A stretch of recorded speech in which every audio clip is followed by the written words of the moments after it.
Tá começando mais um Ei, tu é? Podcast daquele povo animado. Oi, pessoal, sejam bem-vindos ao nosso último episódio do nosso podcast. Hoje a gente vai falar sobre sexo e saúde sexual com a profissional Priscila Mota. Meu nome é Yasmin Nunes, eu tenho 19 anos, eu sou mulher branca, de cabelo ondulado, castanho.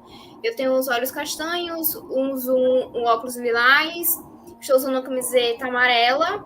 E no meu fundo eu tenho uma parede branca com CDs coloridos pintados à mão. Junto comigo vai ter, para guiar essa dinâmica, né, minha colega Mariana Nunes.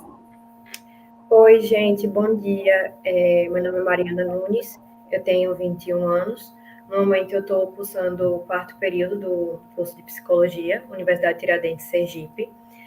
Eu sou uma mulher branca, eu tenho cabelo cor castanho escuro. No momento, eu estou com ele preso, assim, mais para o alto. Estou usando uma blusa branca, estilo social, eu acho. Estou usando uma corrente.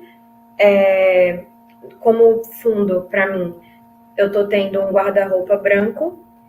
E antes da gente dar início, eu gostaria de falar um pouco sobre a doutora Priscila Mota.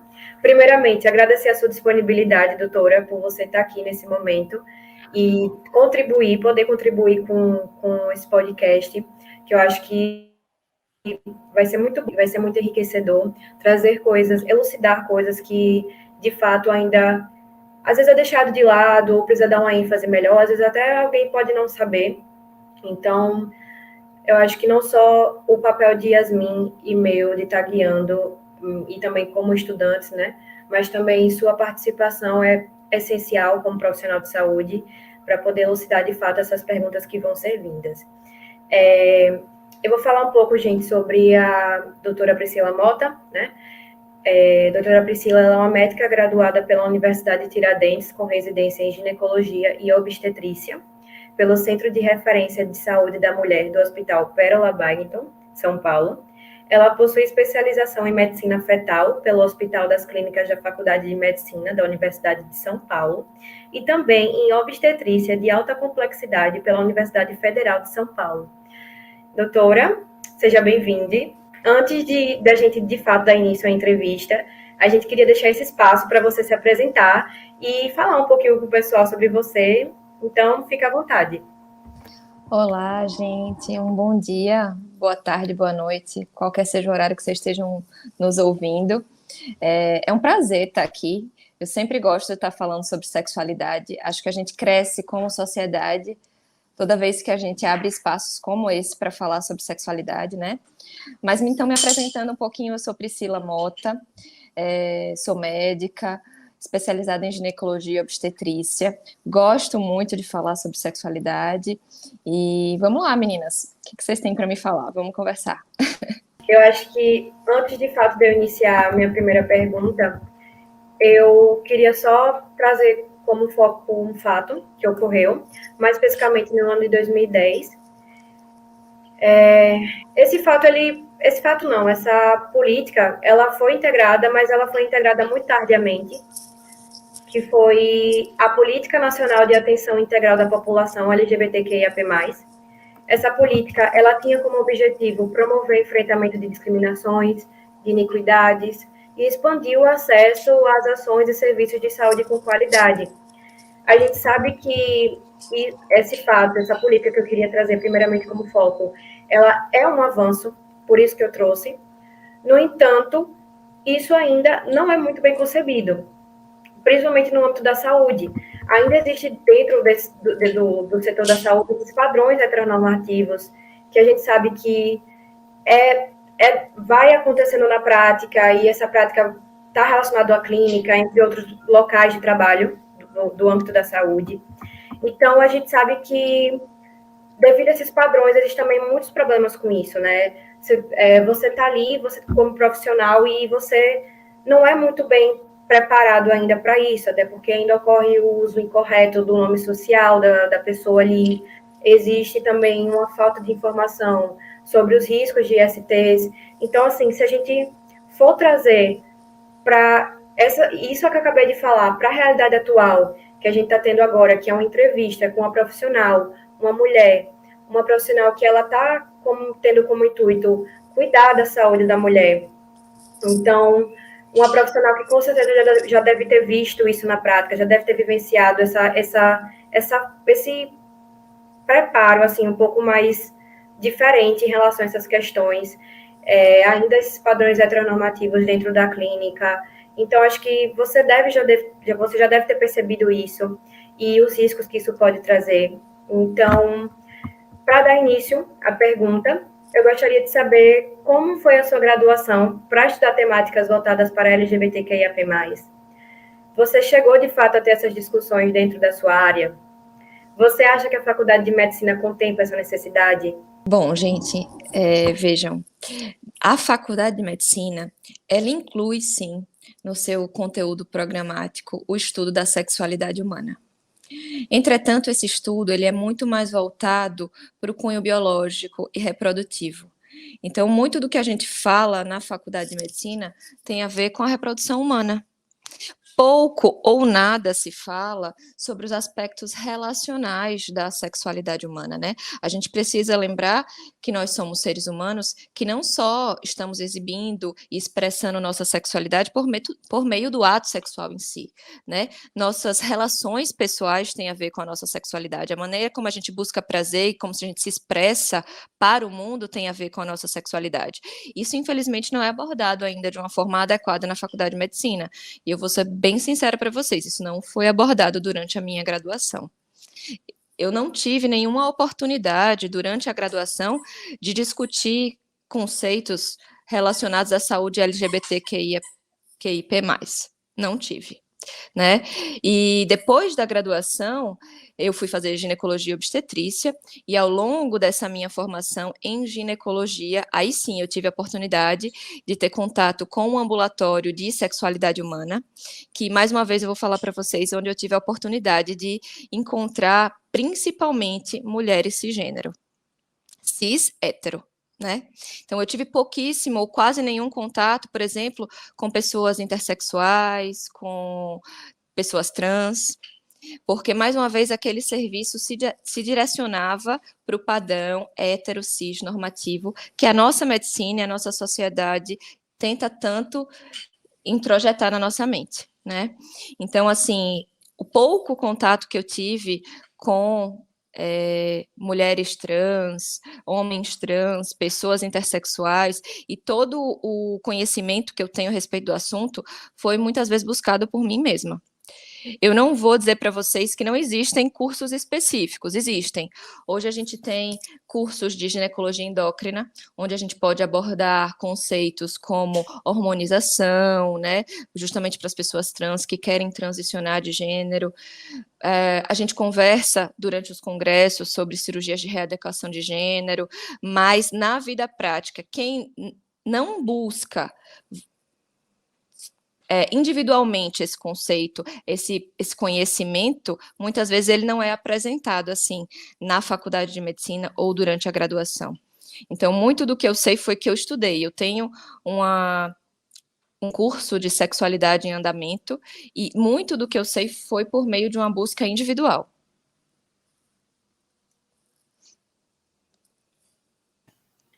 Não, e também o próprio curso de medicina, né, foi feito e voltado para um público branco, elitista, dentro de todos os padrões da sociedade. Então, na sua atuação, ainda não se desvencilhou isso, né? Sim, com certeza. E a gente nota isso justamente nas clínicas e nos serviços de saúde, né? Como a Mari falou, né? Muitas vezes essas pessoas, elas não são chamadas pelo seu nome social. Na verdade, pouco se pergunta quando aquela pessoa se apresenta nessa recepção se ela tem um nome social, né? Às vezes ela entrega ali a sua identidade, o seu documento com foto e basta isso. Então, muitas pessoas trans passam, por exemplo, por constrangimentos durante o atendimento nos serviços de saúde, né, gente? Então, assim, sim, as pessoas elas precisam conhecer mais a respeito e buscar compreender, entender, para que a gente evolua como sociedade como um todo, né? O curso de medicina, ele não dá ainda esse suporte para a gente, infelizmente. Como você sabe, esse projeto, né, da criação desse podcast, ele tem como um contexto, né, uma influência, foi justamente por conta da faculdade. Então, é um projeto justamente voltado para a universidade, para a gente adquirir conhecimento e redescobrir, de fato, ouvir experiências de pessoas que trabalham, de fato, na prática com isso. Então, a gente teve que fazer pesquisas, né? Eu, a Yasmin, a Manuela, então todos os nossos colegas, a gente fez pesquisa sobre, antes de realizar esse podcast. E uma das coisas que eu pude perceber nessas pesquisas é que existe, de fato, uma cobrança para que exista um melhor preparo do profissional para lidar com essas questões LGBTQIA+. Porque as pessoas LGBTs estão cansadas disso, estão cansadas dessa discriminação em qualquer que seja o setor da saúde. Então, já com pesquisa, já com recolhimento de dados de pessoas que vivem esse sofrimento psíquico diariamente, já está sendo feita em pesquisa essa cobrança de, olha, vamos procurar uma formação melhor, vamos ver o que está acontecendo com isso, porque as pessoas estão sofrendo. Então, isso não deveria ocorrer. Se tem uma lei para isso, se tem um projeto para isso, se já existe uma coisa já assegurada para isso, por que não ocorre na prática? Né? Por que não tem uma formação, um preparo melhor do profissional antes dele ir para a clínica ou qualquer que seja o local que ele queira ir? Então, foi uma coisa que eu percebi também. Sim, eu acho assim que, na verdade, vamos pontuar assim que a culpa não é só da faculdade de medicina, né? A culpa é da nossa sociedade, né? A culpa é da gente não falar de educação sexual com as nossas crianças e adolescentes, né? Porque, veja, se a gente pratica educação sexual em casa e na infância, essas pessoas vão ser pessoas que, ao longo da sua faculdade de medicina, mesmo que elas não tenham esse assunto explícito na sua grade curricular, elas vão buscar, né? Então, assim, falta uma educação sexual não só abordada para os médicos na graduação, né? A gente precisa lembrar que nossa sociedade como um todo ela é carente de educação sexual. E tratar de educação sexual é aprender a respeitar as diferenças, é conhecer as diferenças, né? Então, eu acho que, assim, sim, a faculdade de medicina ela precisa muito crescer nesse âmbito, mas a gente, como sociedade, precisa buscar em outros meios, dentro de casa, no colégio, com as crianças, né? Claro que a educação sexual pode começar em qualquer momento. Por exemplo, eu, como médica, eu faço questão de abordar a educação sexual nas minhas consultas. Desde quando eu atendo uma menina de 14 anos e que eu falo para ela, olha, gostaria que você chegasse em casa, eu vou te dar um dever de casa. Chega em casa, eu quero que você se olhe no espelho. Quero que você olhe sua vulva, sua vagina, quero que você reconheça o seu órgão genital. Ali eu estou praticando educação sexual. Mas a gente pratica educação sexual a todo momento, né, gente? Às vezes, quando a gente está em casa, no almoço de domingo, e aquele tiozão lá faz uma piada preconceituosa, né, contra gays, contra lésbicas, contra as pessoas trans, e aí todo mundo cai na gargalhada. Isso é educação sexual, a gente está educando nossas crianças de maneira errada, né? Então, assim, é culpa da faculdade de medicina, sim, mas é culpa da nossa sociedade como um todo. E, assim, nesse sentido, eu parabenizo vocês por essa iniciativa desse projeto, porque a gente precisa abrir mais espaços para falar sobre isso, para que isso se normalize, né? E para que a gente consiga entender melhor e trabalhar melhor esses aspectos. Porque aí essas pessoas, quando chegarem na faculdade de medicina, elas mesmas vão buscar esse assunto, né? Aprofundar esse assunto. Eu acho que, puxando desse gancho, é bom lembrar que aqui a gente tá falando também de um sexo que vai além da penetração, tá? Porque as pessoas esquecem que existe isso, né? Não existe uma forma correta de transar, ter prazer. Ele pode ser praticado de diversas maneiras, com ou sem os objetos, com diversas pessoas, sejam elas conhecidas ou não, né? Que acontece muito. Mas também esse é um assunto que parece que é esquecido quando as pessoas pensam, por exemplo, em pessoas com deficiência, porque acreditam que nem desejos sexuais elas possuem. E aí é muito comum que essas pessoas com PCD tenham um contato maior e com isso quando entram na faculdade, porque é quando entram em contato com novas experiências com as pessoas que viveram também sobre isso E esse capacitismo também deveria ser trabalhado, né? Porque uma pessoa LGBTQIA+, não é só LGBTQIA+, ela está envolvida dentro de vários outros âmbitos, né? E aí, eu queria saber se você já atendeu pessoas que, além de estar dentro da sexualidade, também é uma pessoa PCD, se a universidade prepara vocês para trabalhar com esse público, né? Porque é bem esquecido, né? Por exemplo, até na questão física de uma clínica que a gente faz, não é lembrado sobre isso. Isso. É bacana o que você falou, Yasmin, porque é isso, né? A gente tem que lembrar que a sexualidade é muito mais ampla do que o ato sexual em si, né? Nossa sexualidade, mais uma vez, ela é expressa pela maneira como a gente se relaciona e busca prazer no mundo. Então, existe a sexualidade funcional, que está ali relacionada ao ato sexual em si, mas a gente tem que falar também da nossa vida social, afetiva e amorosa. E essas pessoas que têm deficiência, né, dessas pessoas com deficiência, elas são esquecidas nos dois aspectos, tanto no âmbito do sexo funcional, que elas têm suas dificuldades, né, quanto no âmbito do seu relacionamento amoroso, afetivo e social. Existe um mito que permeia essas pessoas, muitas vezes que elas são assexuadas ou que são hipersexuadas, né? E a gente precisa lembrar que essas pessoas muitas vezes elas são deixadas de lado e esquecidas. No âmbito da medicina, sim, pouco se fala sobre sexualidade em pessoas com deficiência. Né? E eu não tive essa preparação durante a minha graduação ou durante a minha formação em ginecologia e obstetrícia. Confesso para você que, na verdade, nunca chegou até mim um paciente com deficiência para eu abordar a sexualidade ou em nenhum outro contexto. Eu não atendi, não tive a oportunidade, mas atenderia com muito prazer, porque eu acho que essas pessoas, elas precisam ser respeitadas e a gente precisa sim valorizar e ampliar o conceito de sexualidade, né? Hoje, graças a Deus, graças à tecnologia, só para vocês saberem, a gente já tem alguns brinquedos sexuais que são hands-free, são em formato de almofada e que a gente consegue acionar uma vibração ali próximo da região da genitália, por exemplo, que não precisa ser acionada com as mãos, pode ser acionada com a boca, né?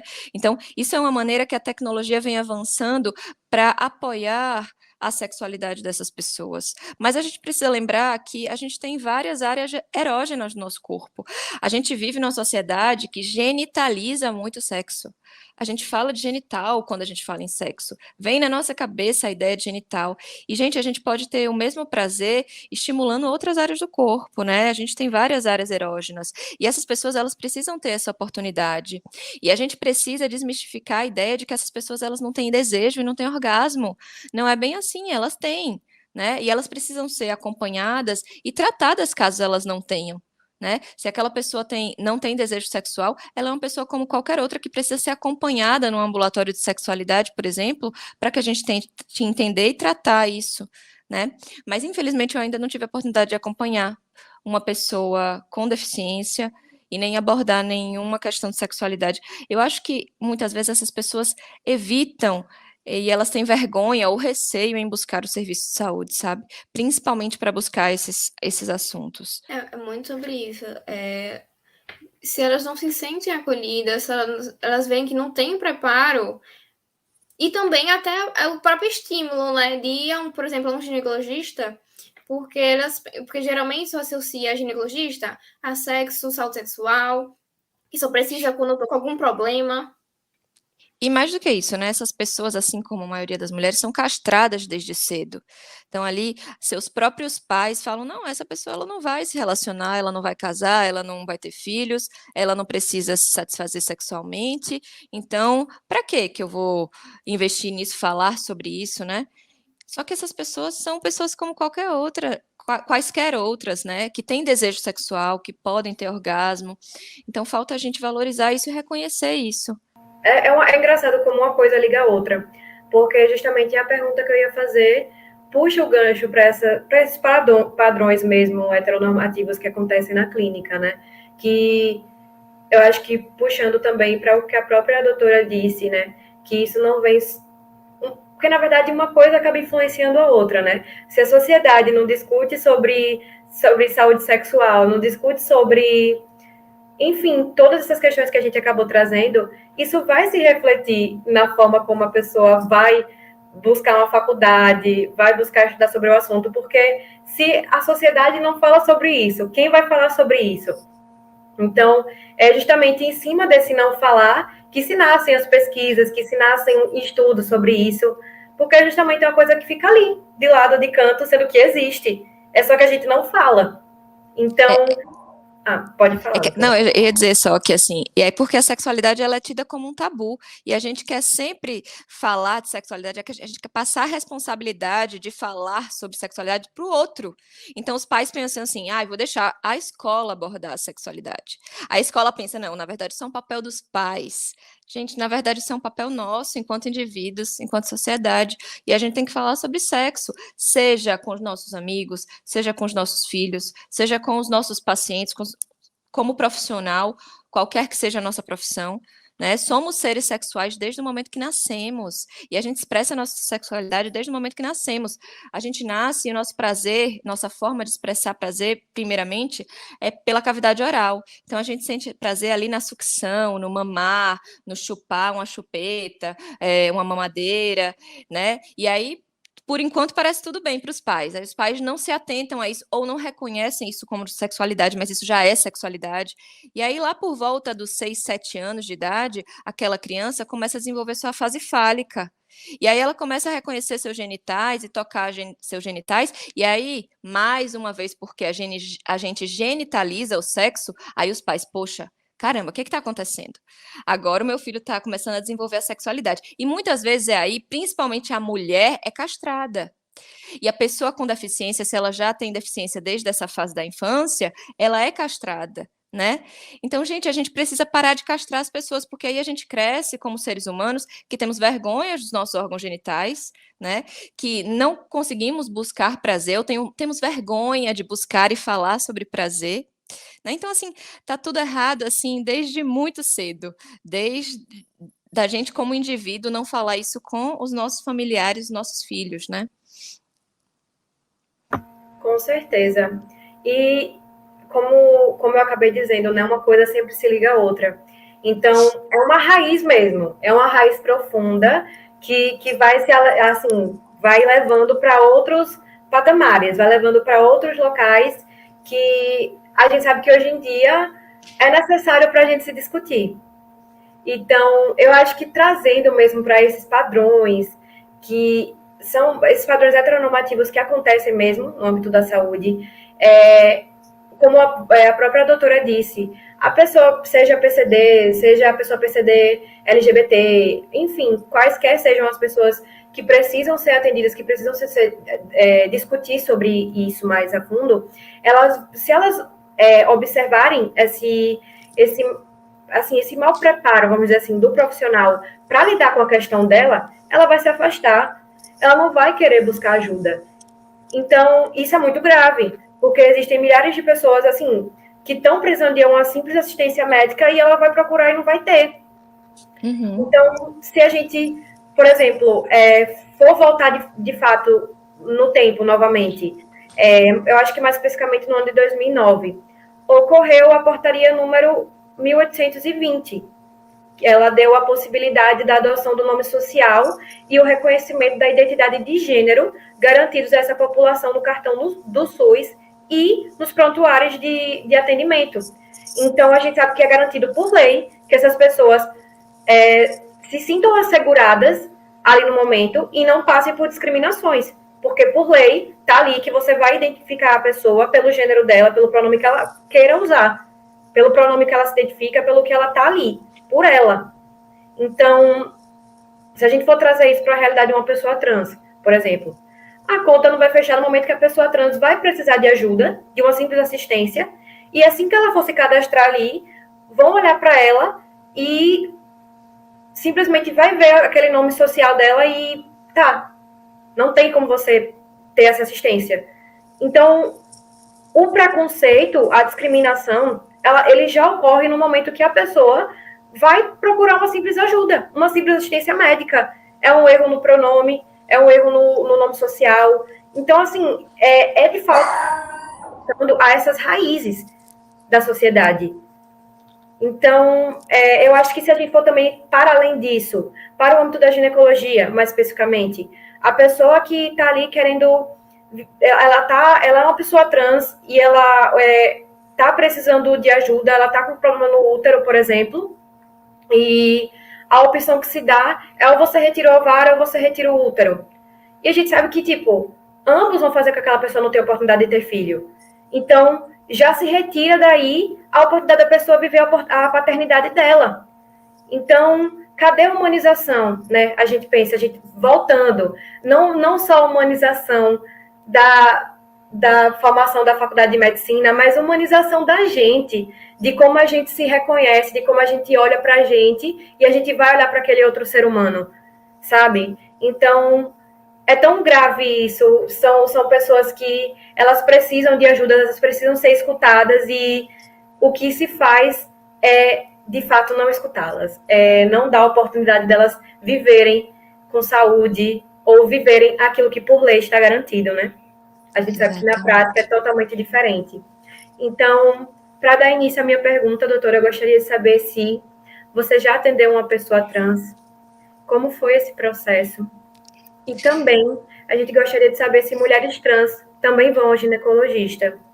Sim, eu já atendi algumas pessoas trans, né? E é preciso que a gente lembre que as pessoas trans precisam ir ao ginecologista, sim. Se a gente está falando de um homem trans, né? E, por exemplo, um homem trans que não fez uma cirurgia de redesignação de sexo, que não passou por hormonioterapia, muitas vezes ele precisa continuar indo ao ginecologista, porque, veja, é uma pessoa que tem seios, tem glândulas mamárias, então precisa ser rastreado a respeito do câncer de mama a partir dos 40 anos, né? Se é um homem trans que possui vagina e colo de útero, por exemplo, se não fez cirurgia e mantém a vagina e o colo do útero, essa pessoa continua, e se ela porventura já tenha tido relação sexual com penetração e já foi exposta, por exemplo, ao vírus HPV, ela tem o risco de ter câncer de colo de útero. Então, ela precisa sim manter os cuidados de saúde a respeito do rastreio de câncer de colo de útero. Então, sim, eu já atendi pessoas trans, homens trans e as mulheres trans. Sim, gente, elas devem ir ao ginecologista, né? Porque vejam, a gente está falando de um cuidado em saúde.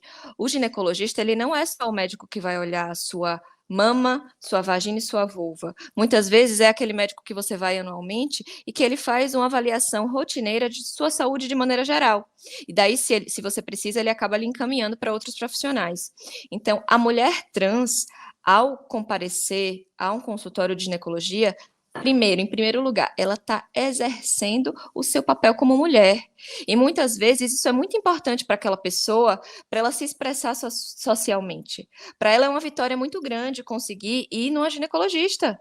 E a gente tem que atender com respeito e com cuidado, do mesmo jeito que a gente atende uma mulher cisgênero, né?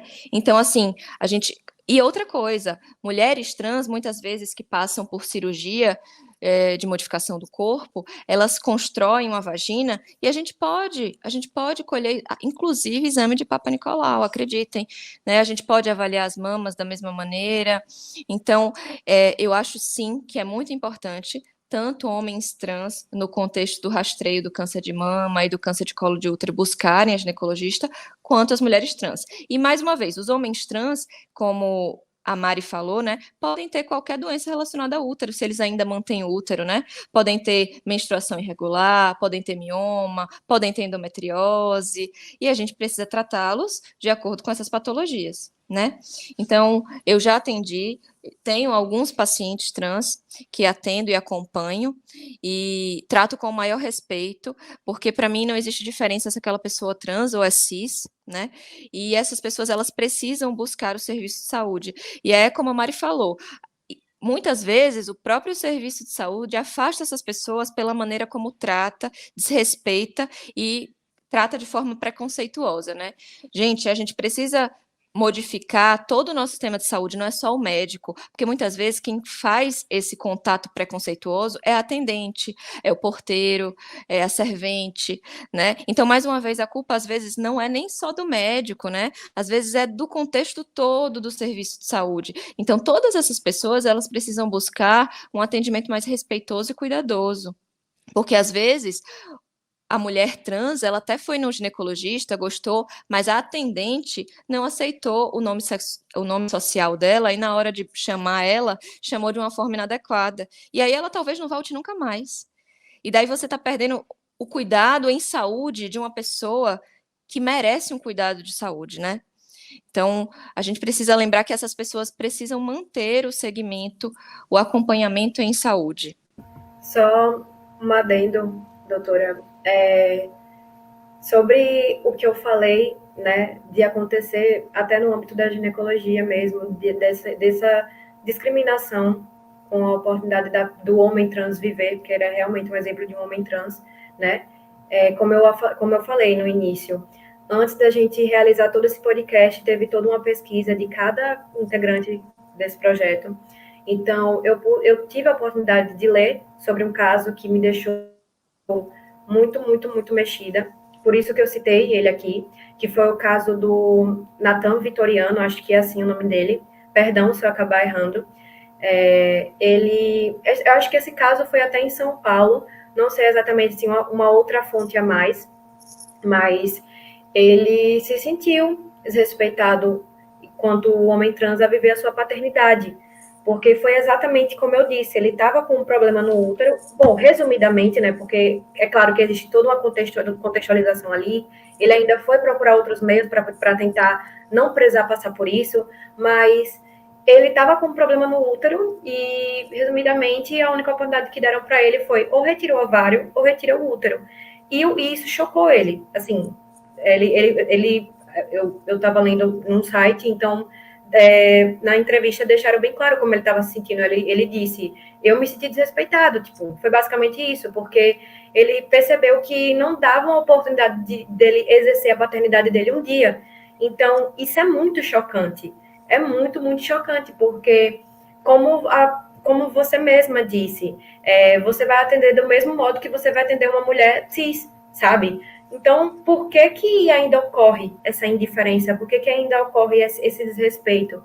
Por que ainda ocorre essa falta de olhar direito para o outro, sabe? Com mais respeito, sabe? A gente sabe que falar disso parece ser muito batido, né? Porque a gente sabe que a raiz é muito, muito grande e vai se espalhando para vários âmbitos, mas realmente é uma questão de você olhar para o outro com um olhar mais humano. E eu falo isso não só no podcast, mas para um olhar como um todo, de todo mundo, sabe? Olhar para essa raiz de heteronormativa, sabe? Tipo, do todo, entendeu? Não só no âmbito da ginecologia, mas do todo mesmo. Então, é realmente uma coisa a se discutir ainda. Sim, com certeza. E você tocou num assunto interessante, né? Porque a gente está falando o tempo todo aqui de direito sexual, que é o direito da pessoa exercer sua sexualidade sem discriminação, sem preconceito, mas a gente às vezes esquece de discutir sobre os direitos reprodutivos, né? Todo ser humano tem seu direito reprodutivo, de escolher em que momento gestar, se quer ou não ter filhos, em que momento ter filhos, com que intervalo ter filhos, como ter filhos, né? Essas pessoas, que são muitas vezes, algumas vezes pessoas trans, elas também têm direitos reprodutivos que a gente precisa garantir. Então, se a gente está discutindo, por exemplo, sobre esse caso que você comentou, né, com uma pessoa, uma cirurgia de redesignação de sexo, bom, vamos conversar com ela se ela um dia vai querer ter filhos. E se ela quiser, a gente pode preservar essa fertilidade. Se porventura a gente está pensando em tirar os ovários de uma pessoa, digamos que a gente precise tirar, né? Por que a gente não congela óvulos e guarda esses óvulos? Para que essa pessoa futuramente possa utilizar esses óvulos num cenário em que ela queira ter filhos, né? Então, isso tudo é muito pouco discutido e muito pouco abordado, e a gente precisa mesmo trazer isso à tona e falar sobre isso, né? E eu acho também que é um próprio modo de reflexão sobre a nossa própria universidade que a gente estuda. Porque, recentemente, né, teve um caso, um show de transfobia que está sendo com um casal transcentrado daqui de Sergipe, que todo mundo deve assim, conhecer, né? E no próprio exame laboratorial da universidade, não foi respeitado esse direito que eles têm. Então, modo de reflexão sobre a quem eu estou servindo nessa saúde, sabe? A quem eu estou respeitando, a quem eu quero servir. E aí eu percebo que, além dessa discriminação com pessoas trans, eu percebo um estigma muito forte em torno de pessoas intersexo, porque a existência intersexo, né, afronta esse binarismo, onde você ou só pode ser mulher ou você só pode ser homem, e essa intangibilidade desse gênero, né, e sua relação com os genitais, essa existência desconstrói, desestabiliza essa discussão essencialista entre cromossomos, hormônios, genitais, gênero. E você falou inicialmente, né, que teve só um pouco, não teve muito contato com pessoas intersexo, mas como foi, por exemplo, esse pouco contato que você teve? Bom, gente, assim, só para então esclarecer, assim, para quem está nos ouvindo, né? Intersexo, a gente está falando de uma pessoa que, pelas características físicas, a gente não consegue designar apenas como sendo do sexo feminino ou masculino, sexo biológico, feminino ou masculino, né? E é realmente uma pequena parcela da população, corresponde a 1,7% dos recém-nascidos. E é importante que a gente lembre que quando a gente fala de sexo biológico, como a Yasmin acabou pontuando, a gente não está falando só de genitália, né? A gente pode estar falando do sexo gonádico, que tem a ver com as gônadas, que são os órgãos reprodutivos. Então, no caso do sexo masculino, os testículos, e do sexo feminino, os ovários. A gente pode estar falando dos genitais externos, no caso do sexo feminino, a vulva e a vagina, e do masculino, o pênis. A gente pode estar falando de cromossomos, né? Então, a gente pode estar falando de pessoas que, às vezes, olhando assim por fora, a genitália externa, tem um sexo biológico aparentemente feminino, mas se a gente avaliar ali as células daquela pessoa, ela tem cromossomos XY, né? Então a gente também precisa lembrar que isso faz parte do sexo biológico. E existe ainda o sexo biológico fenotípico, que é aquele determinado pelos caracteres sexuais secundários, que a gente desenvolve na puberdade. Então, pelos em região masculina, de barba, na frente do tórax, ou ainda glândulas mamárias avantajadas, no caso do sexo feminino, né? E as pessoas, então, intersexo, elas podem variar entre várias condições, né? E só para falar um pouquinho também, a gente não costuma mais usar tanto o nome intersexo. Vamos lembrar que essas pessoas já foram denominadas como hermafroditas, que era um termo super com a conotação muito negativa. Depois a gente passou a chamar essas pessoas como intersexo, e um pouquinho depois a gente começou a classificá-las como portadoras de distúrbios do desenvolvimento sexual, mas o nome distúrbio também causa uma conotação negativa, e hoje a gente nomeia essas pessoas como pessoas portadoras de diferenças de desenvolvimento sexual, ou DDS, né? O pouco contato que eu tive com essas pessoas foram muitas pessoas relacionadas a alterações sexuais relacionadas aos cromossomos. Algumas dessas pessoas, intersexo, elas são identificadas logo ao nascimento, às vezes por uma genitália que não é fenotipicamente só feminina ou só masculina. Mas, muitas vezes, em se tratando do âmbito da ginecologia, a gente encontra essas pessoas no ambulatório de reprodução humana. Como? Muitas vezes são mulheres. Existe uma condição, por exemplo, só para vocês saberem, que foi a que eu mais tive contato, que se chama síndrome de Morris. São pessoas que têm insensibilidade aos hormônios sexuais, porque os receptores hormonais não funcionam. Então, são pessoas que nasceram com a genitália externa feminina, muitas vezes se reconhecem como mulheres, passam toda a sua vida adulta se reconhecendo como mulheres, e quando chegam em determinado momento que tentam gestar, elas se descobrem inférteis. E aí, justamente na busca do motivo dessa infertilidade, a gente fazendo avaliações, a gente descobre que, na verdade, os cromossomos delas são XY, ou seja, do sexo biológico masculino, e que ela, na verdade, não tem uma sensibilidade aos hormônios masculinos. Ela produz hormônio masculino, mas não consegue expressá-los nos seus receptores, né? E aí essa pessoa, muitas vezes já na idade adulta, já depois dos 30 anos, acaba se descobrindo intersexo. Então, o principal contato que eu tive com essas pessoas foi nesse cenário da busca do motivo de por que elas eram inférteis, e elas acabaram se descobrindo intersexuais, né? E coube, na verdade, nesses ambulatórios, um preparo muito grande da equipe, multidisciplinar, para que a gente apoiasse essa pessoa que muitas vezes se descobre intersexo na idade adulta, né? Que eu não consigo imaginar o que pode ser mais, assim, mais difícil para a pessoa, se é descobrir na criança ou na idade adulta, porque das duas formas a gente vai lidar com coisas diferentes, né? Ali na idade adulta, por exemplo, a gente tem todo um contexto social que essa pessoa muitas vezes vai passar, né? De luta para, às vezes, se aceitar como sendo uma pessoa com uma carga genética masculina, né? Por exemplo. Então, a maior parte do contato que eu tive com pessoas intersexo foi justamente nesse contexto. E eu percebo que eu vejo muito que quando descobrem já em bebê, existe muito uma castração, uma ideia de castração que até física, que a pessoa passa por uma cirurgia para ter esse binarismo, sempre tem que ficar esse binarismo, não é? Você nasceu com a vulva, então você vai ter que ser mulher. Você nasceu com pênis, então você vai ter que ser homem. É muito isso, sabe? E eu até fiquei pensando sobre, porque eu nunca tinha ouvido falar sobre esse termo que você falou, o DDS, né? É um termo mais médico, né? Eu acho que na Então, população geral a gente usa muito intersexo, mas a gente usa na medicina o DDS, isso. então eu nunca tinha ouvido assim falar sobre. Aham. E assim, isso que você falou é interessante, né? A gente tende sempre a voltar para esse binarismo. É isso mesmo. Então, muitas vezes ali na maternidade, a gente nasce um recém-nascido e a gente identifica com a genitália que pode ser ambígua, ou a pessoa pode ter as duas genitálias.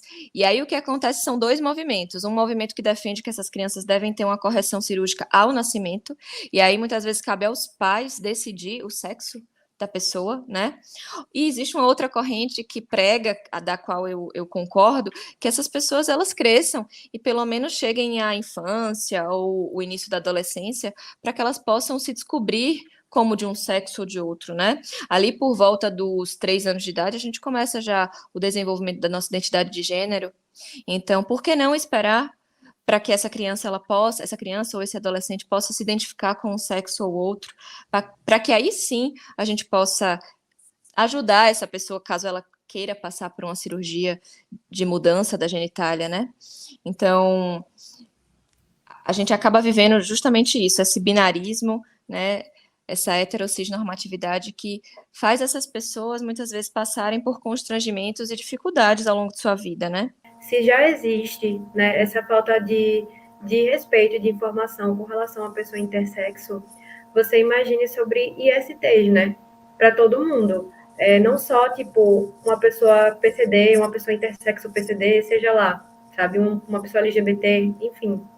Então, a gente sabe que é perceptível, né? Que é justamente por conta dessa discriminação dentro de casa também, discriminação na rua, violência. Isso vai fazer com que aquela pessoa LGBT, mais especificamente, ela não queira buscar, né? Tipo, uma informação acerca de métodos que previnam a IST, vamos dizer assim. É exatamente isso. Mas também, se a gente for também para além, sabe?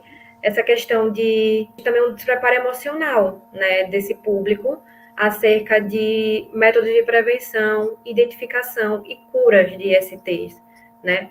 Então, como a gente está aqui, a gente está falando agora com uma profissional, né, de saúde, uma profissional que ela visa cuidar da saúde da mulher, e com certeza deve falar sobre isso, né, no dia a dia.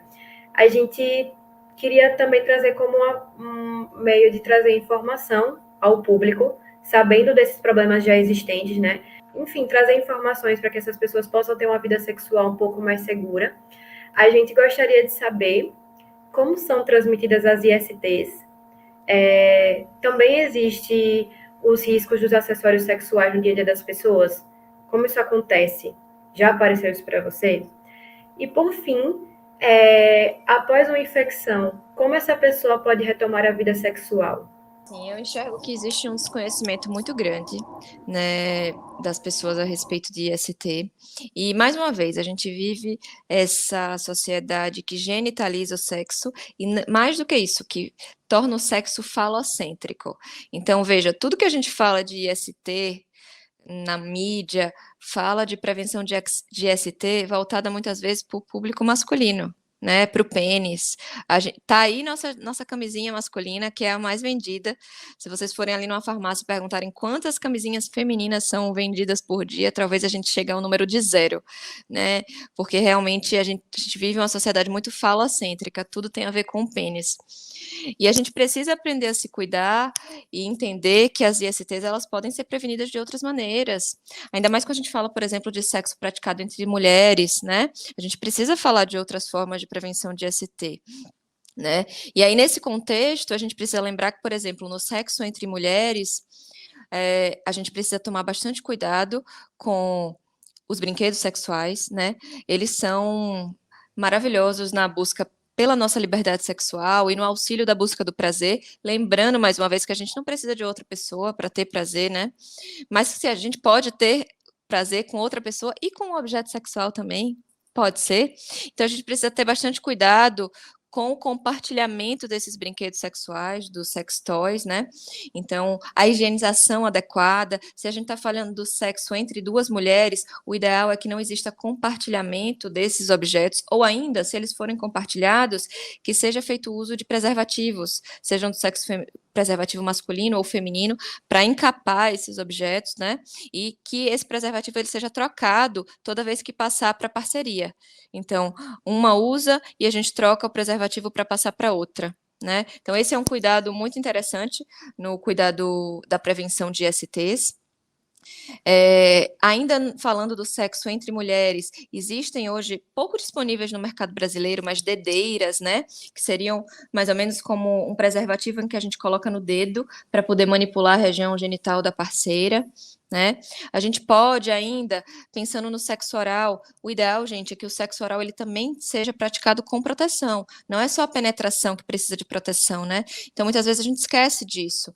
No mercado brasileiro também a gente tem pouco disponível, mas existem uns quadrados, assim, uns retângulos construídos de material de preservativo mesmo, de látex, em que a gente pode utilizar como uma proteção ali no momento do sexo oral.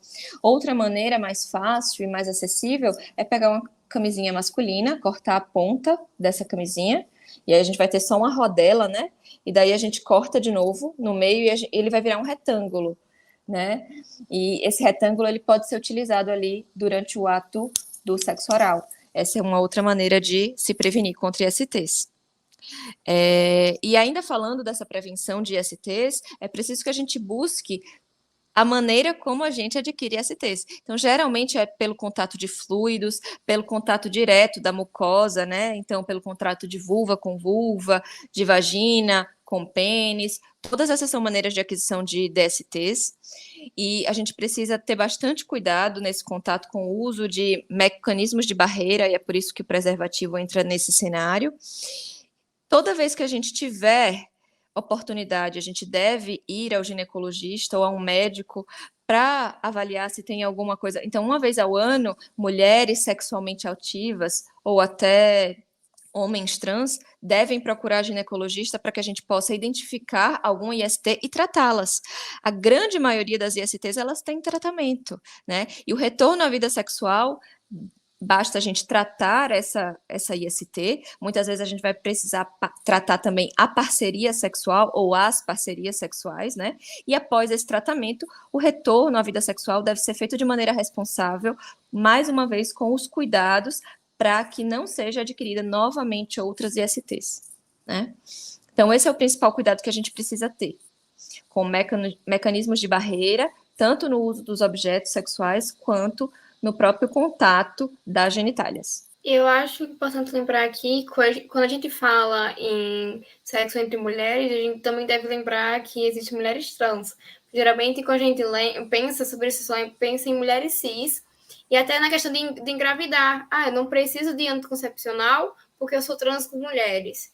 Tá, se for mulheres cis, beleza, mas também mulheres trans engravidam, sabe? Aquelas que não fizeram a resignação, por exemplo. Sim, perfeito. E eu acho que uma outra coisa que eu não falei foi sobre a relação entre homossexuais do sexo masculino, né? O sexo anal, ele também transmite ISTs. E é preciso também de mecanismos de barreira com o uso de preservativos para que eles não adquiram ISTs. Então, o sexo anal, mesmo que sejam entre homossexuais do sexo masculino, mas também o sexo anal entre homens, entre, por exemplo, mulheres trans que ainda têm pênis, né? Ele precisa de uso de preservativo e mecanismo de barreira para prevenir ISTs. A própria nomenclatura do IST, que as pessoas antes chamavam de IST, é importante ser lembrada, né? Porque, por exemplo, a gente fez um questionário para as pessoas mandarem suas dúvidas que elas tinham sobre a nossa temática, e muitas delas também escreveram prevenção de DSTs e não de ISTs. Infelizmente foi o termo que acabou se popularizando, e a maioria das pessoas entende essas doenças como essas patologias como DSTs, mas o termo mais aceito e mais correto é o de ISTs, justamente pela ideia da conotação negativa, né? Nem sempre é uma doença, gente, nem sempre se manifesta com sintomas, né? Nem sempre a pessoa vai perceber. Às vezes ela percebe durante um exame de rotineiro, ela faz um exame ali de sífilis, ela descobre que tem sífilis quando ela nunca sentiu nenhum sintoma, né? Então nem sempre é uma doença, é uma infecção que nem sempre se manifesta. Por isso que a melhor maneira de designá-las é chamando-as de ISTs. Uma pergunta que a gente também ficou de perguntar, estava dentro dessas questões de ISTs, também como pergunta, foi se após uma infecção, né, como é que essa pessoa ela pode retomar a vida sexual? Então, depois do tratamento da IST, ela deve retornar à vida sexual buscando cuidados para não adquirir novamente essa mesma IST ou outras, né? Então, buscando cuidados de prevenção de IST normais. Não existe exatamente um tempo que ela precise ficar. O tempo que ela vai precisar ficar sem relação sexual geralmente é o período do tratamento, né? E depois ela pode retornar à sua vida sexual normalmente. Uma coisa que eu acho que eu não abordei foi sobre o cuidado com os sex toys no geral, né? Então, assim, é preciso que a gente lembre que alguns brinquedos sexuais, principalmente aqueles à base de geleia, aqueles mais à base de geleia, borracha, vinil, eles muitas vezes são difíceis de ser higienizados. Algumas vezes eles são, às vezes, inclusive de uso único, para serem desprezados depois. Então, a gente precisa ter cuidado porque esse tipo de objeto, muitas vezes, eles não conseguem ser higienizados. Já os outros, que são de elastano, ou de vidro, ou ainda de metal, ou de uma borracha um pouco mais sintética, eles podem ser higienizados com água e sabão, de preferência água quente. E existem uns sprays, alguns produtos de higienização disponibilizados pelas próprias marcas, pelas próprias lojas que vendem os produtos, que são ideais para a higienização. Então, às vezes, eles têm na sua composição até álcool etílico, mas eles fazem uma composição adequada para a higienização. Então, vamos lembrar que sempre antes de usar e após usar os brinquedos sexuais, a gente precisa higienizá-los, para que a gente evite a proliferação e multiplicação de bactérias e fungos que podem vir a promover infecções e ISTs. Acho que até agora, para a gente finalizar esse momento, a gente poderia responder as dúvidas do público que eu comentei, que a gente fez o formulário. A primeira dúvida diz respeito ao seguinte: como é discutida a questão reprodutiva no âmbito LGBTQIA+. A gestação da pessoa trans é a mesma do que uma pessoa cis? Bom, então, voltando então para essa ideia dos direitos reprodutivos, né? A pessoa trans, assim como a pessoa cis, tem direito de ter filhos, de decidir o intervalo entre os filhos, né? De decidir, por exemplo, também que não quer ter filhos. E a gente tem abordado cada vez mais isso no âmbito da reprodução humana. Eu tenho algumas pacientes trans que gestaram, na verdade, homens trans que gestaram, e tenho ainda mulheres cis, homossexuais, que também conseguiram gestar.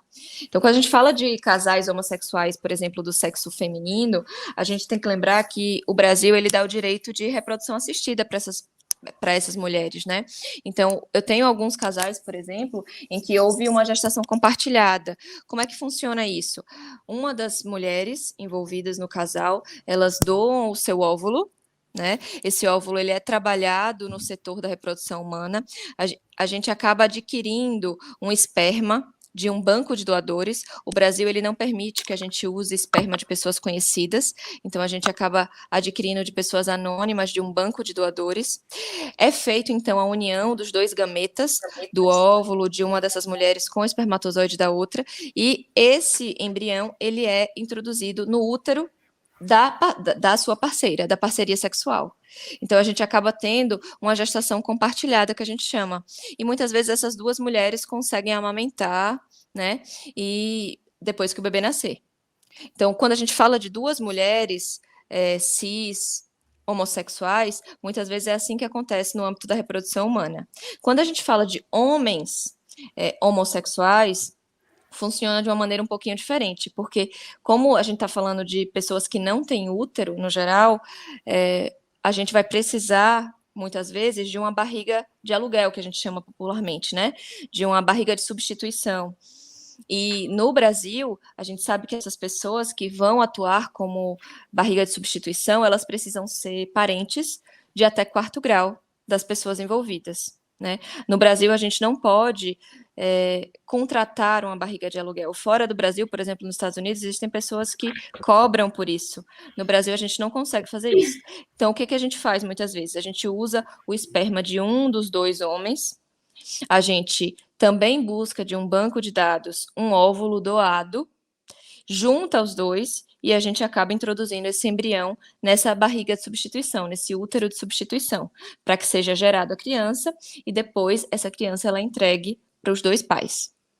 Né? No contexto de pessoas trans, algumas vezes a gente vai poder utilizar, por exemplo, se a gente está falando do relacionamento de uma mulher trans, né, que não retirou os testículos, por exemplo, ainda, ou não deseja retirar os testículos, que está se relacionando, por exemplo, com uma mulher cis, por exemplo, a gente vai poder utilizar os órgãos reprodutores dos dois, né?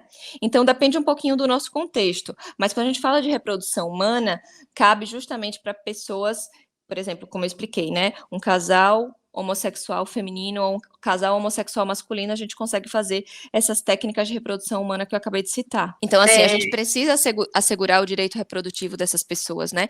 E, mais uma vez, lembrando que quando a gente está falando de pessoas trans que vão passar por cirurgias de readequação, de redesignação de sexo, vamos lembrar que a gente muitas vezes pode oferecer a preservação da fertilidade, né? Só porque eu lembrei aqui agora essa ideia, essa questão dos direitos reprodutivos, vamos lembrar que o Brasil também já autoriza, né, a adoção de 2 pais, né, ou de 2 mães. Então, se a gente tem um casal, por exemplo, homossexual masculino ou homossexual feminino, a gente consegue fazer atualmente a adoção de uma criança. Isso também é garantir direito sexual, né? Ou direito reprodutivo, perdão. A última dúvida é a seguinte: uma pessoa que fez mudança de gênero sente o mesmo prazer que uma pessoa que já nasceu com aquele gênero determinado? Sim, com certeza. Ou mais. Eu diria ou mais, né? Porque vamos lembrar que o nosso prazer, o nosso orgasmo está muito mais ligado à nossa mente, à nossa cabeça, do que propriamente com os nossos órgãos genitais externos, né? Então, vamos esquecer de novo da genitalização do sexo. Vamos lembrar que a gente tem outras áreas erógenas, vamos lembrar que a gente pode sentir o mesmo prazer. Uma pessoa trans que fez redesignação de sexo, né? Ela pode ter tanto ou mais prazer depois dessa cirurgia. Alguns trabalhos, eles mostram, por exemplo, que mulheres trans, após passarem por cirurgias, elas sentem mais prazer, elas têm orgasmo com mais frequência do que antes. Durante as cirurgias, obviamente, elas vêm avançando cada vez mais, e existe todo um cuidado, por exemplo, no caso da cirurgia de uma mulher trans, de utilizar a glande do pênis, que é um tecido super sensível, para formar, por exemplo, a região que vai ser o clitóris. Né? Então a gente tem todo esse cuidado para que seja uma região mais sensível e que quando for manipulada, ela gere algum grau de excitação. Obviamente, para essa mulher trans, a gente não vai conseguir construir um clitóris para ela, infelizmente a gente ainda não consegue, mas pelo fato dela estar feliz com sua genitália e dela estar feliz com a sua sexualidade como um todo, lembrando mais uma vez que o sexo está na nossa cabeça, muitas vezes ela vai ter mais prazer ainda. Não importa se ela não tem o clitóris, né? Então, a gente precisa lembrar que essas pessoas, sim, elas têm o mesmo prazer ou mais prazer depois da mudança de sexo? Bom, foram essas as perguntas que eles fizeram.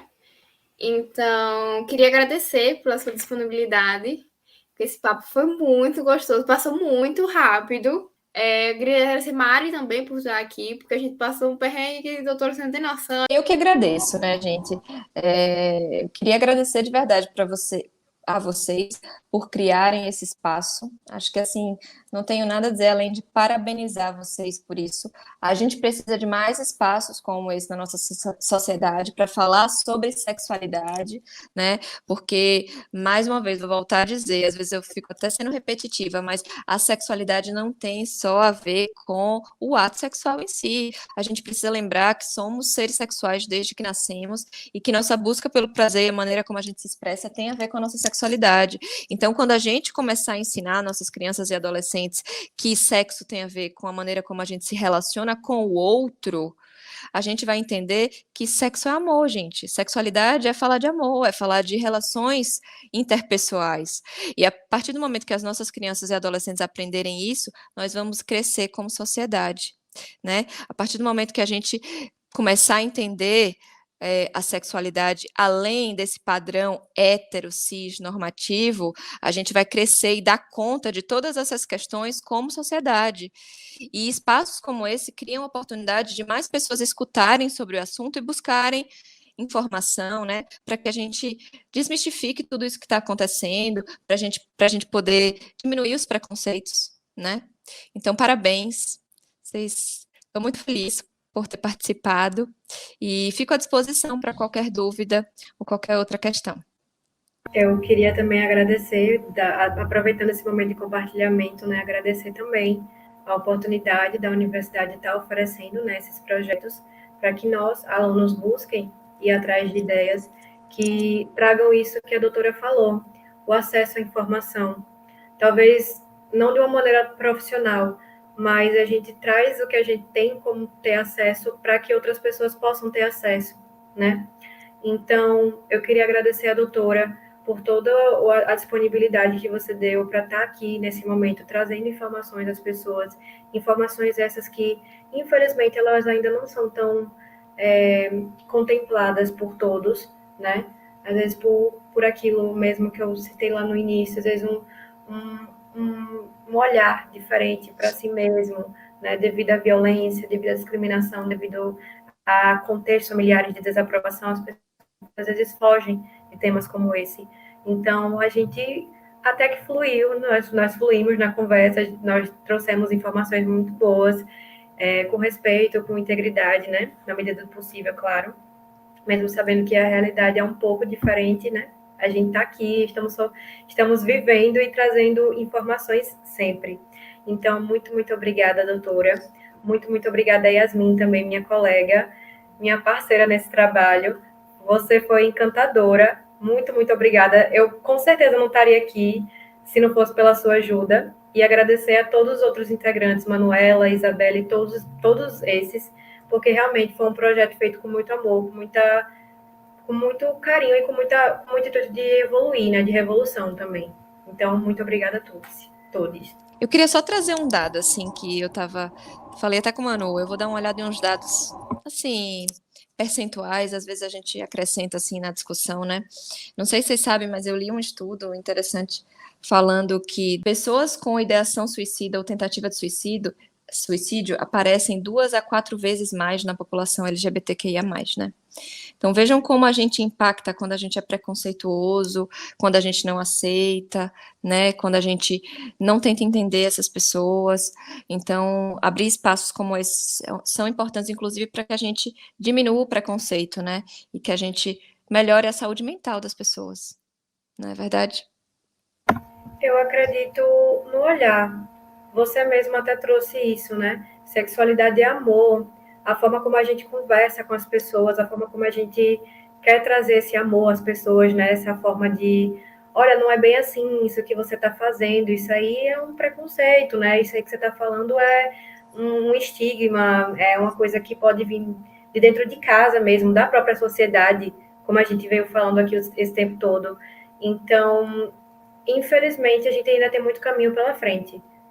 né? Assim, infelizmente e felizmente, né? Porque é como a gente estava falando esse tempo todo, se enquanto ainda houver projetos assim que tragam informações, talvez as pessoas possam se olhar mais diferentes, sabe? E poder também olhar o outro com outros olhares, por exemplo. Gente, isso é muito importante.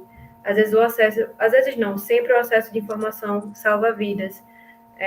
Você sabe que aquilo ali que a pessoa está vivenciando é um preconceito, é uma injúria, é uma violência, e você vê isso e às vezes você toma uma atitude no momento. Você pensa, caramba, eu vi aquilo numa entrevista, eu vi aquilo num site, eu vi aquilo numa postagem, isso é violência. Então, assim, é uma informação que chega e em algum momento você vai lembrar. Isso pode salvar uma vida, isso pode salvar uma pessoa, de fato, sabe? Então, eu acho que isso já é um caminho, sim, dado, na minha opinião. Sim, sim, com certeza. E também o Brasil é o país que mais mata pessoas trans, né? Então não é à toa esses dados. Eles são muito violentados. Todas as pessoas na comunidade não tem como dizer que esse aqui sofre menos, isso aqui sofre mais, mas a gente tem que olhar de onde estão vindo essas pessoas, de qual classe, de qual comunidade elas estão vindo. Porque a gente não está no mesmo patamar, a gente não está no mesmo nível. Então, vai ter sim pessoas que sofrem mais do que outras. A gente não tem como dizer, estamos no mesmo barco. Exato. Assim como, por exemplo, os trans negros sofrem mais do que os trans brancos, né? Então, assim, nossa sociedade é toda permeada por esses preconceitos que a gente tem que lutar para driblar, né? E para lutar contra. Porque esse é o nosso último episódio. Talvez a gente leve esse projeto para frente, não sabemos. Mas queria agradecer também muito ao pessoal, que a gente foi muito colaborativo. Foram reuniões muito engraçadas, que a gente tinha cada ideia mirabolante, foi muito divertido. Foi um pouquinho de estresse, mas isso acontece no trabalho. Queria muito agradecer a todo mundo que fez esse projeto, foi muito importante para a gente. Agradecer a todos os profissionais que vieram conosco, participaram, contribuíram. Foi muito gigante. E eu espero que as pessoas tenham muito acesso a isso, porque isso é só uma pequena sementinha que depois a gente vai colher uma árvore muito grande.